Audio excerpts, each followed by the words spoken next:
Please remember to leave a like, a comment, share the video about, and if you haven't already, subscribe. Thank you.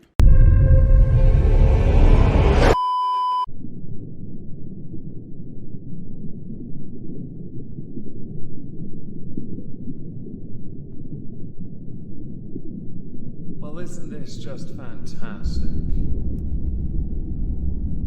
Captain's Log, Supplemental. When a creator falls on hard times, how they seek to change their fortunes is a real testament to their true character, as opposed to the one they show on camera. When they inevitably, because this happens quite often, handle this poorly, they become a lolcow. We like lolcows. Lolcows feed us. Hello everyone, welcome to another edition of Where Are They Now? Today we're going to be looking at BOOGIE2988. The thing with this is I have not in the year of 2023 done a video on BOOGIE2988. In fact, I didn't do one in 2022 either. I did do one in 2021. The video I did in 2021 is an exhibition of stupid people. Now, I titled it BOOGIE2988 Professional Victim. In the video, we speak about an incident concerning Frank Hassel, where trolling went a bit too far. I will, of course, play that video with bits removed that don't need to be shown, like random waffling, before we then proceed to catch up with Boogie in 2023, because Boogie has gone through his rise, his plateau, and now he's on the downward turn. He has made huge inroads personally, but at the same time suffered even bigger setbacks. His setbacks, though, come at the cost of his finances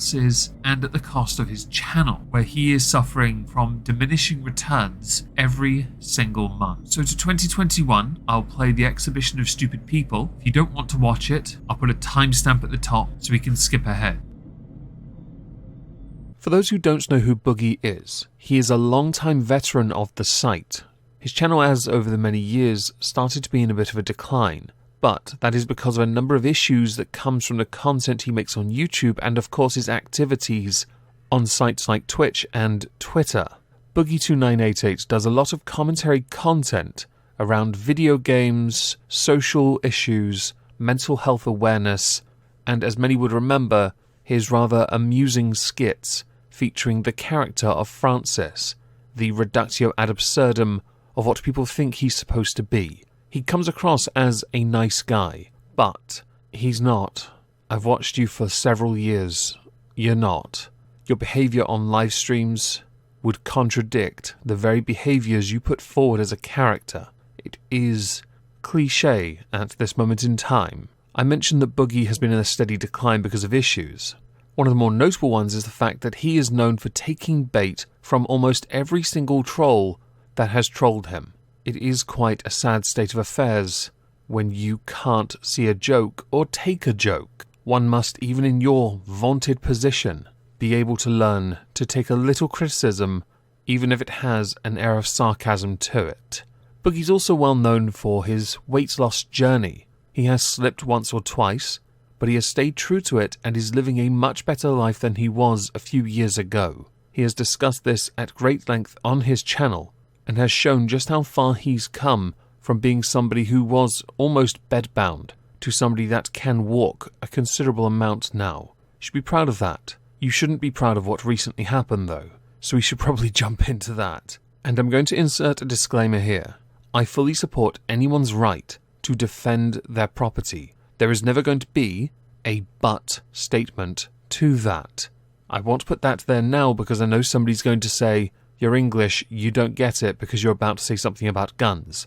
I'm not. I'm really not. Everyone should have the right to defend their home. They really should. The most recent incident concerns a man called Frank Hassel. Frank Hassel took notice of BOOGIE2988 and, well, yeah, he started to troll him. But, as in all cases of trolling, because Boogie took the bait, Frank escalated. We know this because they both went on to the kill stream, and they argued for about 30 minutes. Instead of seeking to find a solution, Boogie instead offered to have sex with Frank Hassel's sister. He tried to troll back, but came across as an arrogant, smug prick, which does him no favours. When it comes to trolling in your position, Boogie, the one thing you should have done was never bite the bait. But you did, and here we are, because it escalated further, and it carried on. It carried on Twitter, it carried on in comments, it carried on live streams.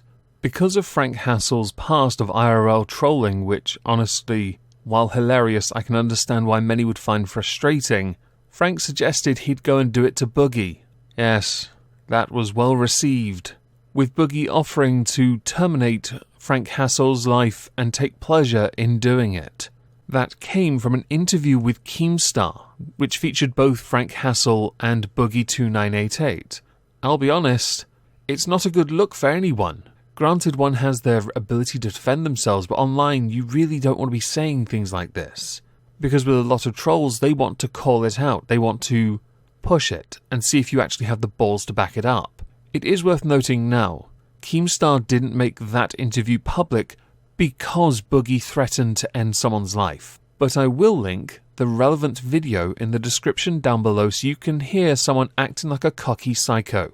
And that cocky psycho is Boogie. Frank Hassel was just trolling then, and you escalated it because apparently you don't know how to handle a troll. When the interview took place, it was merely hours before Frank Hassel actually turned up at Boogie's home. Frank Hassel had been spending a bit of time in the area around Boogie's house, taking photos and posting it publicly. He was quite committed.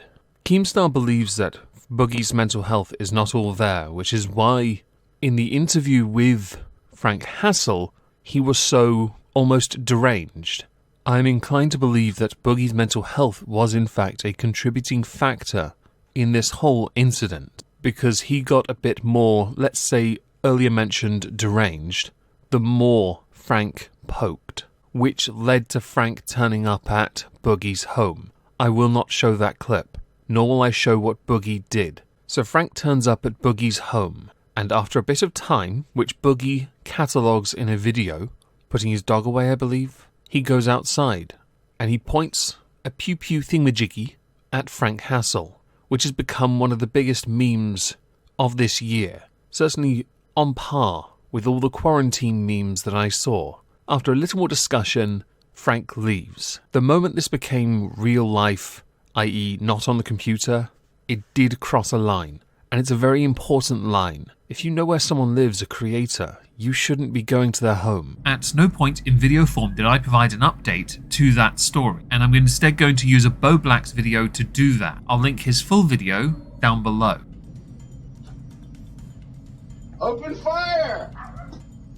As many of you guys know, Boogie did end up opening fire, but rather than aiming at Frank Hassel, he instead fired a warning shot. And now because of that, 7 months later he has a warrant out for his arrest. We first found out about this when the Gator Gamer tweeted out, YouTuber Boogie2988 currently has a warrant out for his arrest in Washington County, AR for aggravated assault. The bond is set at $5,000. No telling at this point what the circumstances of this charge entail. We then got some additional information when Tommy C tweeted out, can confirm, the Boogie2988 warrant stems back to the Frank Hassel incident, showing a file in the tweet that corroborates that information. So, news circulating around me. Can't really comment for obvious reason. Thank you and anyone for support in this situation though. I am gonna do the right thing and do it by the book. Glad to cooperate with authorities, heading home today to do so. As far as Boogie's escapades and adventures go in 2021 and 2022, beyond the back and forths he had with Keemstar, which were quite amusing, even though Keemstar did stand up for him with the Frank Hassel stuff, and of course the Frank Hassel incident, the only thing I knew that happened with Boogie in 2022 was that he had been diagnosed with a type of blood cancer. Beyond that, I hadn't really made it a point to keep an eye on him. Boogie did though say that his case with Frank Hassel had been settled on a deferred adjudication after he had pled guilty during a court session. We're now going to skip into 2023. Now, I know for a fact only 2 things really happened during this year that I think we need to talk about. The first was that Keemstar had managed to arrange it so that Boogie would get into a boxing ring. His financial hardship was mounting up, his status as a lolcow was getting worse, but he had shown signs of interest in changing his fortunes. The boxing was one opportunity, another was a podcast with Wings of Redemption and Dark Side Phil. Dark Side Phil though said no. Wings though 100% down for it. In fact, he was up for it from the instant it was mentioned. So was Boogie for that matter, because he knew when it came to podcasts, Keemstar has a bit of a talent for them. And so to make something like this happen, to bring in a steady income, would be ideal deal for all parties involved, especially since Wings has made many financially horrendous decisions over the years. Darkside Phil begs for money at every opportunity and only ever responds to donations, and then spends it on microtransactions in wrestling games. And Boogie, well, his got worse and worse since like 2019 when he made some rather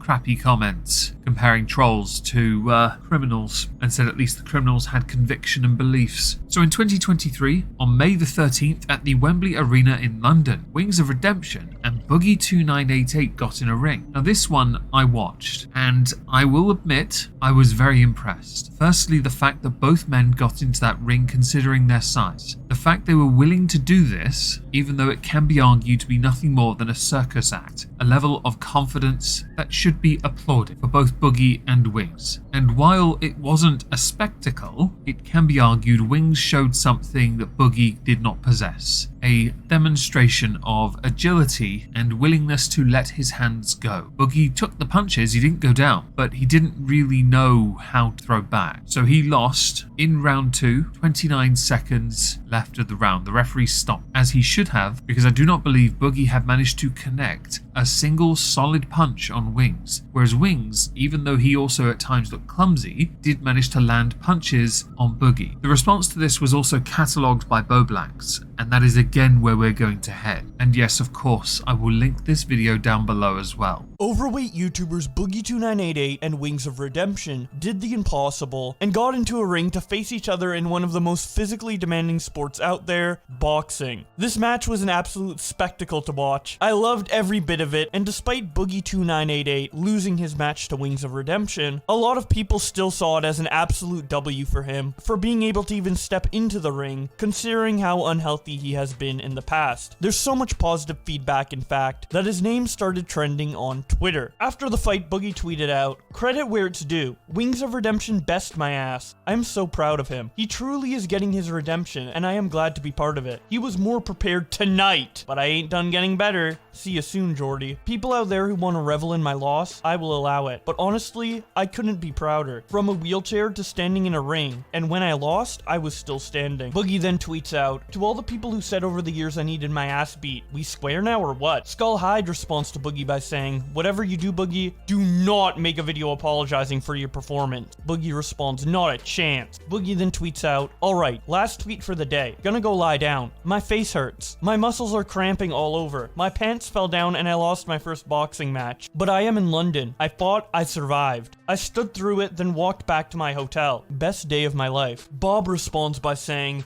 "And DSP is at home, talking shit about Nintendo with no money." Boogie quote tweets him and says, "I may have lost my fight, but the biggest loser today is DSP, as usual." Now moving over to the tweets that Jordy, aka Wings of Redemption, made, his first tweet says, "I can say I beat a man's pants off. Big respect to Boogie2988. Should start calling him the Jugger Boogs." Boogie responds, "Dude, you punched my ticket 10 times. I am really proud of you. You had the advantage, but when that first hit landed, I was stunned and never recovered. You rocked me. Take the win. You deserve it, bro." Boogie did during that time respond to a lot of the negativity as well, but he handled it fairly well, I believe. I don't believe he came across as too salty. He made a couple excuses, but he did ultimately accept the very first punch Wings threw sealed the entire deal. Add to that the fact that the referee was right to call the fight off when he did, because at that point Wings had enough points to guarantee his win short of being knocked out, and the referee did not believe Boogie could do that. I know there were also questions about whether Keemstar made any money on this event. Spoiler, no he didn't, he lost money. But as it was part of an investment to a brand, it is a shrewd move from him and a distraction from Boogie. That fight took place in May of 2023. According to his social blade, he was still losing subs at a rate of 10,000 every other month. His views in May increased by 600,000 views, but it was only for that month. He did not benefit in the same way Wings had, so whereas before he was getting around 1 million views a month, he was starting to creep down again. And in August, he removed 33 million views worth of content, only to, I would assume, put it all back in September because his views were 38 million. While discussions were ongoing and preparations were being made for a podcast called Lol Cow Live, Boogie continued with his YouTube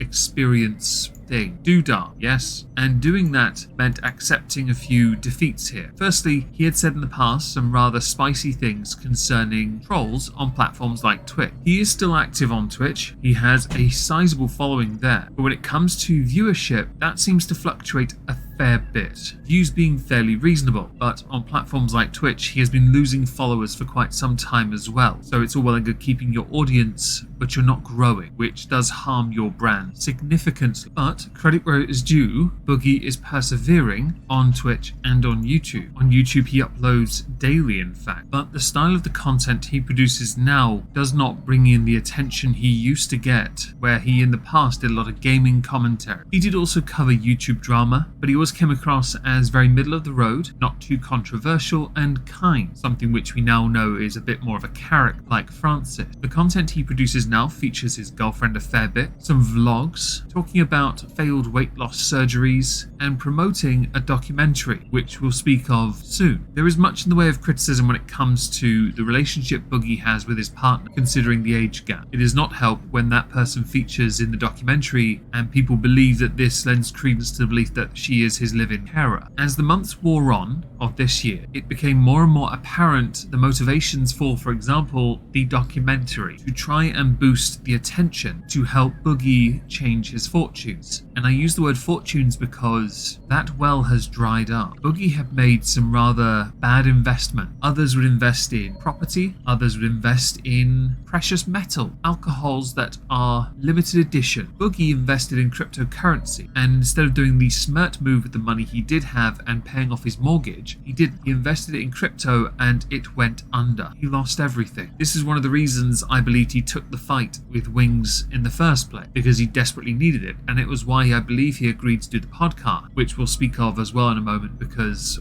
that's gonna be sting. In a 5-minute 22-second video, he put out a video titled "Selling Off Everything I Own," and I thought perhaps I'd show you a few clips from that before we continue. You may not know this, but there is a director by the name of Mike Klum who's decided to bring his high-quality documentary style to YouTube. This is what my real life is like. February's here, got to pay mortgage, and I made some money off of YouTube last month, but I did not make enough. Without a sponsor or something like that, I'm not making enough, so we're going to go to the game shop, and these are all cards that the store owner has come over and personally picked out. Obviously, I have a few questions about your expenses. Most notably, how is it that high to begin with? Especially when, and you might know this from a quick Google search, Arkansas is named the 3rd most affordable state to live in the United States. It is, cost of living wise, 8% lower than the national average. The only way it is slightly higher is 2% on food and clothing. So being the former reformed skeptic clone that I am, trademark, I do have to query how your expenses are that high in the first place. Some might wonder why I'm querying this aspect. If I was earning what he makes a month on YouTube, $2,000 and a bit, I'd be fine. My monthly outgoings are a lot lower than Boogie's. In fact, it's nowhere near the $2,000 a month that he received for AdSense. In this same video, Boogie then goes on to make suggestions in the form of selling off his possessions. I'll play that clip now as well. I'm selling magic cards on Whatnot. I'm selling collectibles on eBay. I'm selling arcade machines locally. I'll sell it all. Okay, starting off with the Amiibo collection. I will let this go for about $1,000. It's almost a complete collection. Retro game collection, probably another $1,000. The rest of this is collectible gifts. I don't even know if it's worth anything, but let's call it 50 bucks. I'm going to insert a critique now when it comes to selling off your possessions. Don't bother. Selling off your possessions will just mean that when you sell it all off and your income is still plummeting, you will still have nothing. But this time you will have definitively nothing at all. Your best option, BOOGIE2988, is to either seek alternative means of income like a full-time job, or to keep on plugging, make the content that people wanted to watch in the first place, remove the personality that really drove them away, stop poisoning your own well, stop making yourself look like a sucker for views, because that seems to be your king. Focus on the task at hand. Selling your possessions will not change the fact that you're in a monthly deficit, and until you find a way to change your view part, you need to cut costs, not cut what you own. Of course, you can mitigate temporarily. Bear in mind here, your assets will only go so far, and please have your stuff appraised. Just selling it for a random number you're going to get duped by people, okay? On the 31st of October 2023 on the Mike Klum YouTube channel, the 9 months in the making documentary The Dark Sad Life of BOOGIE2988 was released. Much hype, Boogie had promoted it on his page, and then we watched it and realized this doesn't do Boogie any favors. In fact, it paints him as a bit of an arsehole that had every opportunity to make definitive change and chose not to. A tweet that summed it up quite well was from Hi, I'm Wonder. Just got done watching the BOOGIE2988 documentary and I genuinely feel bad for his girlfriend. She's 20, just starting out her life. Of course she can relate to Boogie because she is at a time in her life when she isn't supposed to have it figured out. Boogie's almost 50, stuck in a constant vortex of his own self-destruction. He has 29 years on her, and he hasn't figured it out. The difference is, Boogie has had ample time, opportunity, and support to figure his life out, and make the needed steps to recover so he can get back on track, yet he refuses. Now his health is a wreck, could be gone in a few years, and is on the brink of bankruptcy, and instead of preventing the inevitable, not only for himself but for her, he decides to fail. It is his choice to fail.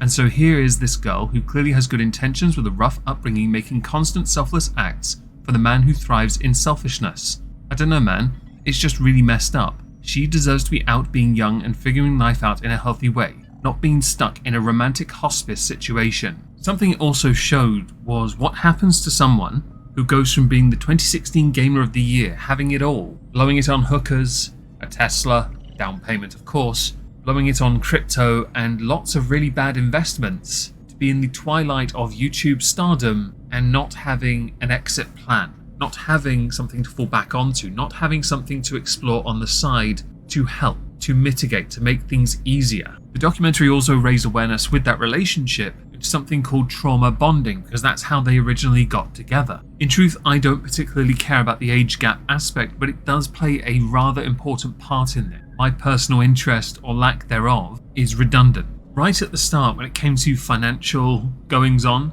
Boogie concedes in the bathtub he doesn't know what he's doing, yet for some odd reason he invested in cryptocurrency. He threw hundreds of thousands of dollars down the drain. Just imagine for a second, entertain me if you will, if he had, instead of investing in that, paid off his mortgage first. His expenses would go right down, wouldn't it? Imagine if you will, if he hadn't invested in crypto, he bought a second property and subletted it. He'd have another source of income, a semi-stable source of income for that matter. Or perhaps just sat it in his account and left it there, rather than trying to find a cheat code, which is what it is, to making more money in a market that was unpredictable at that point. Many believed it would continue to go up. An economy based on endless growth is unsustainable, and when it hit hard. Cluelessness and flippancy in a lot of what Boogie says in this documentary does him no favors. Another thing the documentary shines a light on is his dependency on others. He had mentioned many times his ex-wife being in charge of aspects of adulting that he didn't really play a part in.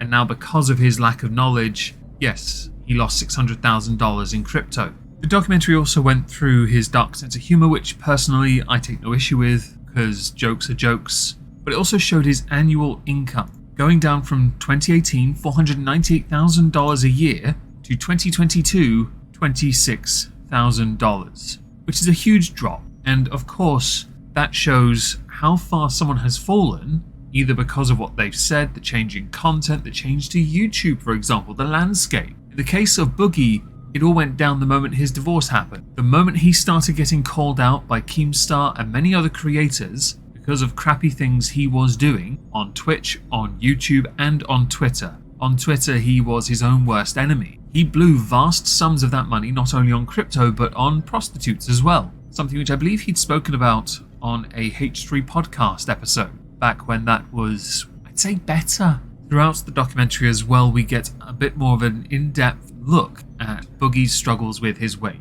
It starts at the beginning with the bathtub, where he talks about wanting weight loss surgery to get rid of excess skin, but also the fact that because his weight fluctuates, he has health issues as he's getting older as well that are compounded by his weight, swellings, joint pain, struggles walking. Whereas on one hand, this documentary could have painted him in a more positive light and perhaps benefited him and his channel. It has not done that. I think the only way it could have is if the 3 million views that Mike Klum got for this went to Boogie, because he could kind of do with that since he has in his bank account about $700 now, and 160 grand left on his mortgage. Hence my criticisms about investing in crypto when you had a priority. One last point I do want to mention is that something they demonstrate in the documentary quite well is how Boogie was so uplifting in the beginning to how he became so obsessed over money, aggressive, moaning about everything in his life not going right for him. It made the documentary for Mike Klum very difficult to piece together because so much of it within 20 minutes was so depressing. The documentary is nearly an hour long. Other creators point out how you can damage your own brand when all you ever do is complain, when all you ever do is beg. It makes it look like you are a grifter. And that is how Boogie looks now compared to what he looked like back then, where at one point he was a very grateful creator, a very positive, even through his own struggles, creator. 13 years later, he is not that. He has become very much a grumpy old man, which is strange. Most of the grumpy old men I know are quite skinny. The fat ones are usually more fun. So where is Boogie now? Uploading on a regular basis, getting reasonable views on his YouTube channel, streaming on a regular basis on Twitch. He's not doing horrendously, to be honest, but realistically the only way he's going to change his fortunes, and this is a piece of advice from a nobody who doesn't do very well on YouTube, ditch whatever this is you are trying to be now. Stop trauma dumping onto your audience. Stop thinking that you should use your platform to complain about everything in your life that's wrong, and instead focus on what your audience want from you. You're obsessed with money because you have none, and you need it because of all the damage you did to your account so long ago. Well, not so long ago really. Make the change that you want to make if you want to make it. You say you're not going to be here for too long. Very depressing thing to say, I will admit. But for the time you are here, you can still be a force for good. You can still impact positively within this space. Some of your oldest content stacks up to the test of time as a message on a standalone idea. The moment people go then look at your more modern stuff, they realize your message is hollow. Either that or commit to the iDubbbz path of changing entirely and losing everything in the process. I've watched a lot of documentaries throughout my 29 years on this space rock, and I feel like until the moon falls out of orbit crashing into the Earth just as Roland Emmerich predicted in the classic Moonfall movie, I feel like this will remain one of the most perplexing documentaries I've ever watched, because I don't know why Boogie would agree to it. It's possible he summed this up better than I did. Now, something else I hadn't really spoken of was the LolCow Live YouTube channel. I've been looking forward to this for quite some time. Boogie, Wings, Tommy C. A podcast. It even has its own Twitter, and I want to read a couple of those tweets because it cracked me up to no end. First of all, the cows, Boogie, Wings, Tommy. The farmers are Non-Bird, Ordinary Gamer, and Nick Diorio, created by Keemstar. On the 10th of November, LolCow Live is experiencing a major issue behind the scenes between one host and the management. Will update if resolution can be made. Following it up with Tommy's video, 2 gigabytes. Boogie's, 3.5 gigabytes. Wings, 26.5, and it's just audio. The show is cursed, and this is a little issue compared to what's happening behind the scenes. We get an episode 1 teaser on the YouTube channel on the 11th of November. This does not help Boogie in the slightest, whereas we can argue Wings is technologically incompetent. Boogie, well, syncing audio is not his specialty. We gotta do this, we gotta line it up again. And on 3, when I say the word 3, clap into your microphone. Can we all handle that? 1, 2, 3. Do it again. 1, 2, 3. You guys line up? They were good? I don't know, man. I tried. Boogie, did you even attempt to clap? Yes, you can see it on the video if you don't believe me. All right, sure. That's good. But if you have to see your hands, it's probably easy to line up. All right? We're not using an app that does that, unfortunately, but maybe we'll figure it out next week. Maybe there's a way we can see each other. I don't think that's going to happen. I think this is the way they want it, and this is the way we're going to do it. Well, I'm just saying there might be a way for us to backwards engineer still seeing me able to see each other. I think we probably could do live. You know? If this thing gets possible, we probably could do live. It's not as big a deal, Boogie. Like, we just do it the way they want to do it. And I'm just saying maybe there's still a way we can find. Why do you care? I am somewhat surprised no one had considered using Discord or a Zoom meeting and muting the microphone settings on a phone so you could see each other whilst also doing the setup. But the frustration so early on into this podcast's existence as a teaser alone is hilarious. Now, I want this show, LolCow Live, I want it to succeed. I want Boogie, I want Wings, I want Tommy to succeed. I want them all to do well from this. I really do. But time will tell, and that is very much a 2024 problem. I keenly await the first episodes just to see how this done.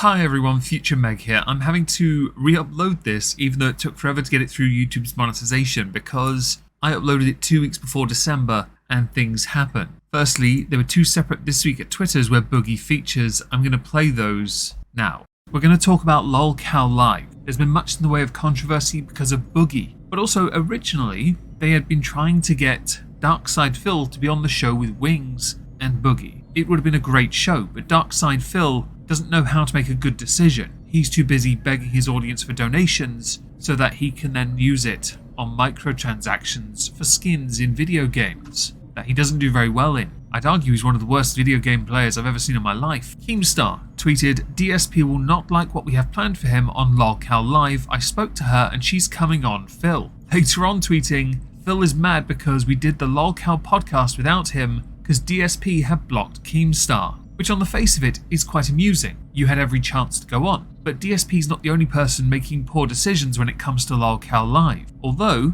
the show itself, the first episode did reasonably well on views, which is what you want if, for example, your fame is dying out. Keemstar's put a lot of money and effort into making this show happen because he wants to help Boogie2988 and Wings. Wings, for the most part, hasn't really done anything that controversial for the show, beyond a really bad audio file being very many gigs in size. Boogie, though, can't sync audio to save his life and gets easily frustrated and then gets into a back and forth with Muta. She saw that. I didn't know who she was. I don't know who Dojangles is, but I guess that's a person.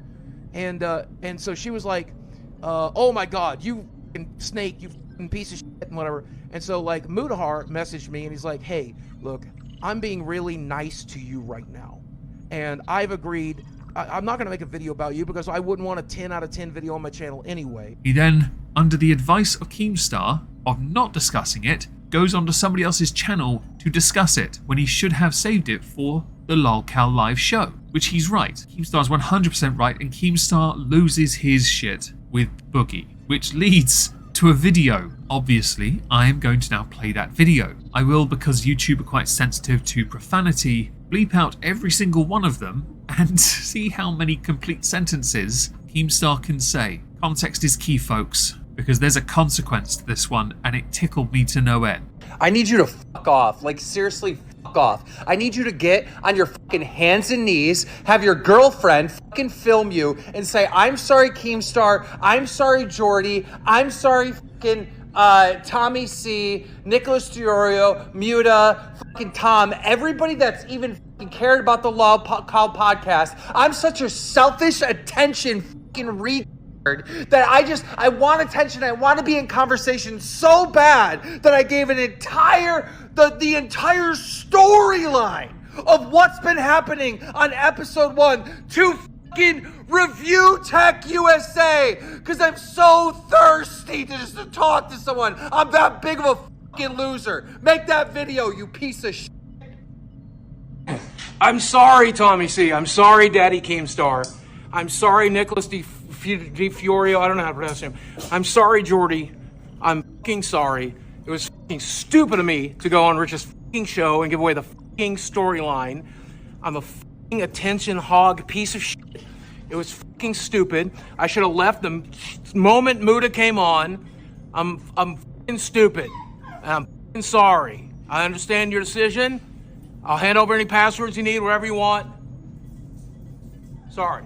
It should be noted, at time of recording, the LolCal Live YouTube channel, most recent upload that is age restricted, is titled Boogie Gets Fired. It's an hour and 20 because Boogie went self-sabotaged after 1 episode. The point of this was to give him, Wings, hell even Tommy C, a steady income from something that they could make with the farmers that could in turn become a bigger show, a podcast. It could have been quite lucrative, but no, Boogie is the type where he, at this point in his career and life, is more interested in being on the receiving end of criticism, which could be other words, than instead being proactive and productive and doing more to help himself. He believes he won't be here for much longer. I firmly believe you'll be here for as long as you want to be here. Stop intentionally sabotaging yourself. You have had it all and you threw 600 grand of it down the drain. And you didn't even think to pay your mortgage off, and your expenses are beyond what most people's expenses are on a monthly basis.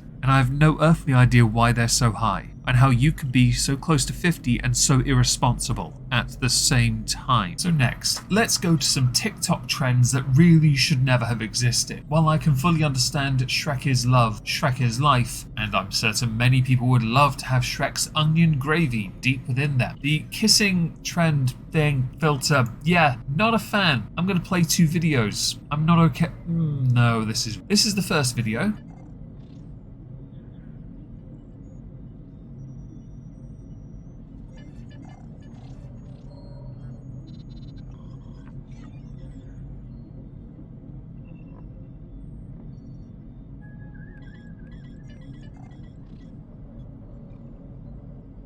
The second one though, Boogie.